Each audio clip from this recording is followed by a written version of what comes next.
Evolução tá na boca do povo. Assiste esse vídeo comigo. As girafas aumentaram o pescoço com o tempo por cima. Elas não aumentaram o pescoço. Existiam girafas de pescoço grande e pescoço pequeno. E as... A seleção natural fez com que só as de pescoço grande sobrevivessem porque só tinha árvores altas com comida. E como é que ela selecionou? Elas foi morrendo e foi ficando. Não alcançava a comida e as girafas do pescoço grande, como eram arrogantes e metida e egoísta, elas não pegavam para as pequenas. Não tinha uma empatia das girafas? Eu achei que as pequenas morreram porque elas não queriam comer capim, porque capim tinha no chão. Mas é porque não é do agrado dela. Ela prefere morrer de fome do que a comida que não é comer a comida não é do agrado? A girafa não é um animal muito inteligente. E aí? As girafas têm empatia? As girafas são egoístas? Se vocês querem, de uma vez por todas, entenderem esse dilema do pescoço da girafa, assiste essa aula comigo hoje.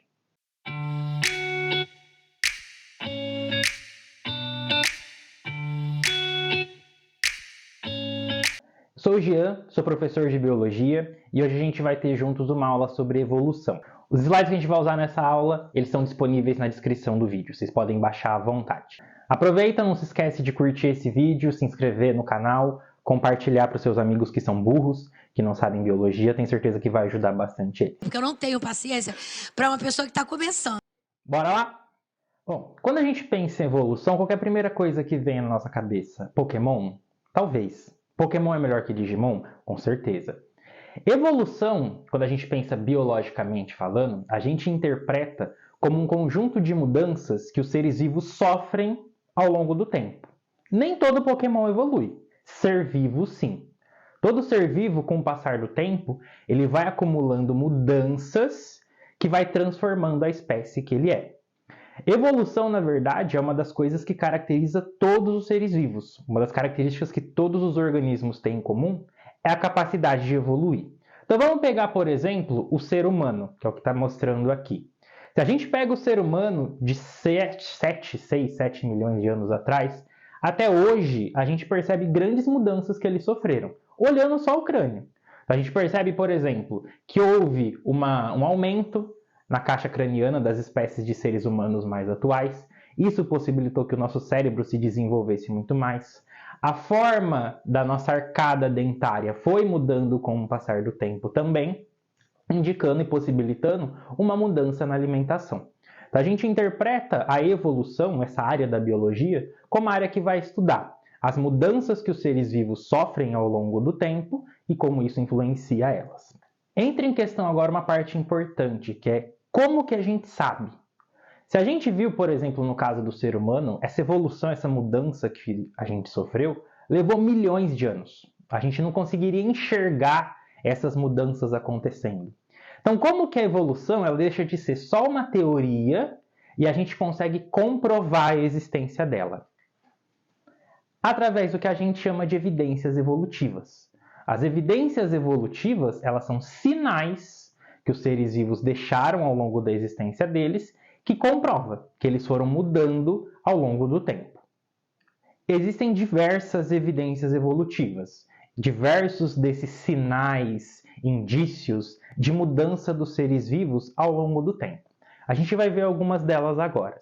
Então, a principal, que provavelmente é a que a gente mais conhece, é a paleontologia.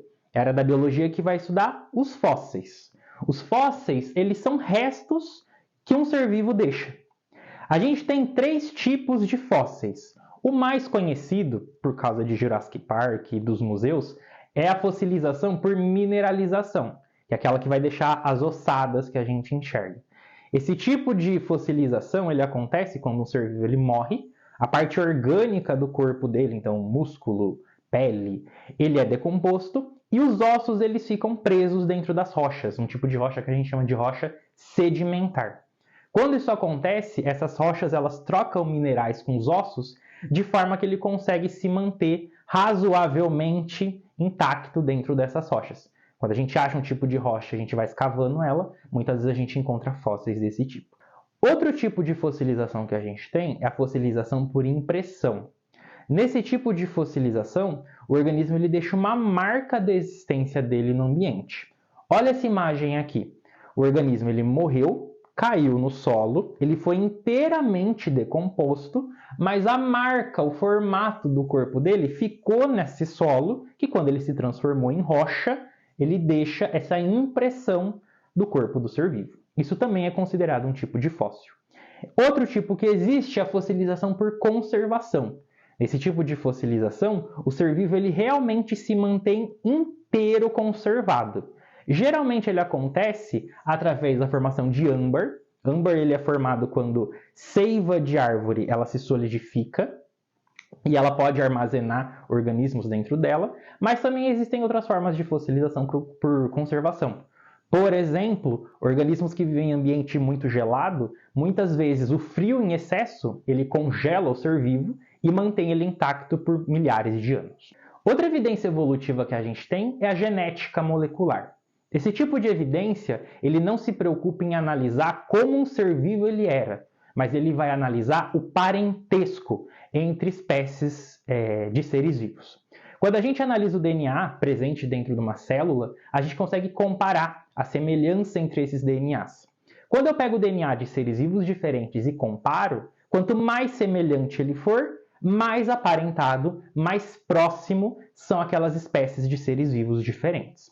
Então aqui ele tem uma tabela mostrando. Por exemplo, se a gente pega um camundongo ele tem uma semelhança de 89% no DNA deles em relação ao nosso.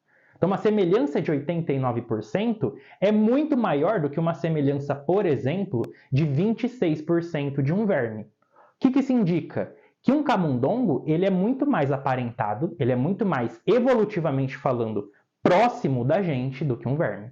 Outra evidência evolutiva que a gente pode usar é a embriologia. É a gente analisar do momento em que um ser vivo é formado, na fecundação, durante o desenvolvimento dele. Então, é o momento em que ele nasce. Por que isso é importante a gente analisar? Espécies que são evolutivamente mais próximas, elas vão ter um desenvolvimento embrionário muito mais parecido. Olha essa imagem que tem aqui. Aqui a gente tem uma comparação do desenvolvimento das espécies de vertebrados. Os peixes, os anfíbios, os répteis, os pássaros e os seres humanos. Olha como no início do desenvolvimento dele, eles são muito semelhantes. Isso indica que, por serem todos vertebrados, eles vão ter um desenvolvimento embrionário semelhante no início da vida deles. No decorrer do desenvolvimento, eles vão se diferenciando. Além da embriologia, a gente pode utilizar também como evidência evolutiva a anatomia, a área de estudo da biologia que vai estudar os órgãos e os sistemas que a gente tem em um ser vivo. Quando a gente utiliza a anatomia como evidência evolutiva, além da gente conseguir descobrir o parentesco entre as espécies, a gente também pode analisar as mudanças que eles sofreram ao longo do tempo e chegar em hipóteses do porquê. Aqui ele tem uma imagem mostrando o desenvolvimento do crânio de diferentes espécies de seres humanos, começando por um dos primeiros ancestrais, que são os australopitecos, até o Homo sapiens, que é a nossa espécie de ser humano que existe hoje. A gente consegue perceber que houve um aumento muito grande da caixa craniana, do espaço onde o crânio fica. E isso possibilitou que o nosso encéfalo ele fosse se desenvolvendo cada vez mais. A gente também consegue perceber que a nossa mandíbula, anteriormente, ela era muito mais para frente e hoje ela é muito mais para trás. Isso possibilitou com que nós tivéssemos mudanças na nossa dieta, nas espécies nos alimentos que a gente consome, olhando só a anatomia. Observem essa imagem aqui. A gente tem um braço de humano, uma pata de cão, uma asa de pássaro e uma nadadeira de baleia. Os ossos eles estão pintados de cores diferentes, mas um osso que está presente num braço de ser humano, ele está pintado da mesma cor nos outros órgãos. Então, por exemplo, esse osso vermelho aqui no humano é esse osso no cachorro, esse osso no pássaro e esse osso na baleia. Esses ossos amarelos no braço de humano são esses ossos no braço do cachorro, na pata do cachorro. É esse osso na asa de pássaro e são esses ossos na nadadeira de baleia. Conseguem perceber que esses órgãos, eles têm uma estrutura, uma anatomia semelhante, mas eles vão ter funções distintas? Isso é um órgão homólogo. É o órgão em que ele pode ou não ter a mesma função, mas eles têm uma anatomia, um desenvolvimento embrionário semelhante. Órgãos homólogos, eles são formados a partir de um processo chamado divergência adaptativa. Do quê? Na divergência adaptativa, eu vou ter um conjunto de indivíduos de uma espécie chegando no ambiente. Como o ambiente ele é variado, cada grupo desses indivíduos vai se adaptar de forma diferente ao novo ambiente que ele conquistou. Então vamos pensar, por exemplo, o ser humano, o cachorro, o pássaro e a baleia. Eles têm um ancestral em comum. No ambiente em que ele estava, cada grupo de indivíduos dessa espécie ancestral, ele foi se adaptando melhor ao ambiente em que ele estava. Então, por exemplo, a baleia. Por que ela tem a nadadeira, os ossos nesse formato? Porque ela é mais adaptada aos ambientes aquáticos. A asa de pássaro, os mesmos ossos presentes nessas espécies. Mas por que os ossos da pássaro se organizou nessa forma? Para ajudar melhor nele no voo. Diferente do órgão homólogo, o órgão análogo ele não indica parentesco evolutivo. Um órgão análogo ele vai ser órgãos de diferentes espécies que não têm um desenvolvimento embrionário em comum, ou seja, não têm um parentesco evolutivo, mas que são semelhantes na função deles. Então, por exemplo, vamos pegar uma asa de pássaro, uma asa de morcego e uma asa de borboleta. Um é ave, o outro é mamífero, o outro é inseto. Eles não são aparentados evolutivamente, mas eles têm um jeitão meio parecido. Por que isso acontece? Devido a um fenômeno que a gente chama de convergência adaptativa. Na convergência adaptativa, eu vou ter o ambiente fazendo com que espécies diferentes apresentem órgãos em comum. Com qual finalidade? Se adaptar àquele ambiente. Então, por que um pássaro, um morcego e uma borboleta, eles têm asas relativamente parecidas? É porque eles são aparentados? Não. É porque esse formato de asa favorece com que eles consigam todos voarem. Então, o voo e a necessidade de voar, ele faz com que eles tenham órgãos parecidos e não parentesco evolutivo. Beleza, a gente entendeu que as evidências evolucionistas, elas ajudam a gente a comprovar que a evolução dos seres vivos aconteceu, que eles mudaram ao longo do tempo. A questão é como. Como que os seres vivos mudaram e como que os processos evolutivos aconteceram. Existem várias explicações de como que a evolução acontece. E essas explicações a gente chama de teorias evolucionistas. É importante a gente entender elas e como que elas foram mudando ao longo do tempo. E é isso que a gente vai ver agora. No início se acreditava numa teoria conhecida como fixismo. Era uma teoria que dizia que os seres vivos não evoluíam. Do jeito que eles surgiram no mundo, eles ficaram durante milhares e milhões de anos.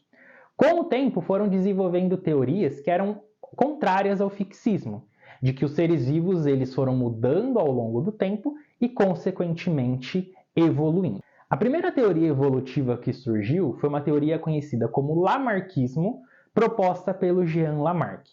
Essa teoria ela se baseava em duas leis. A primeira é conhecida como lei do uso e do desuso. Segundo essa teoria, um órgão, uma estrutura no corpo que era muito utilizada, ela se desenvolvia mais. Enquanto que um órgão, uma estrutura que não era muito utilizada, ela ia atrofiando até desaparecer. Então, no caso das girafas, que a gente conversou no começo desse vídeo, segundo Lamarck, o pescoço das girafas cresceu porque ela precisou utilizar muito o pescoço para se alimentar. Conforme as plantas iam crescendo, a girafa ia tendo uma necessidade de usar mais o pescoço. Então, nessa necessidade de ficar usando, o pescoço cresceu. Depois vem a segunda lei, que explica o lamarquismo, que é a lei da transmissão das características adquiridas. Segundo essa teoria, essa lei, quando um órgão ele era muito utilizado, essa informação era passada adiante para os descendentes da espécie. Então, se uma girafa precisava usar muito o pescoço, ele se desenvolvia e esse desenvolvimento era passado adiante para os filhotes dessa girafa que tentou esticar o pescoço.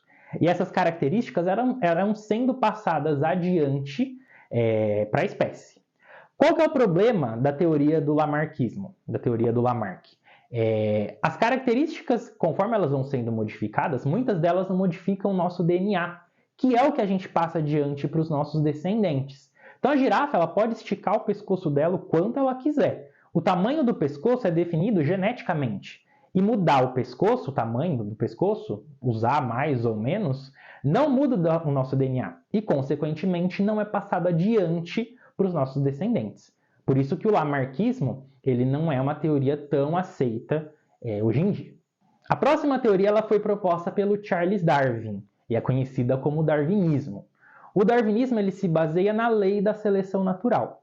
Segundo o darwinismo, não é a necessidade de um ser vivo utilizar um órgão que faz com que ele se desenvolva. Segundo o darwinismo, os organismos eles já são diferentes entre si. Você vai ter girafa de pescoço longo e girafa de pescoço curto, por exemplo. O que fez com que o pescoço longo ele surgisse mais nas girafas foi o ambiente. A gente tinha espécies de pescoço longo e pescoço curto, mas as de pescoço longo elas se adaptavam melhor ao ambiente com plantas maiores. Isso fez com que as girafas de pescoço curto morressem e as de pescoço longo se mantivessem vivas até hoje. Essa lei é conhecida como lei da seleção natural. Essa lei diz que os organismos eles são mais adaptados ao ambiente em que eles vivem e conseguem sobreviver mais.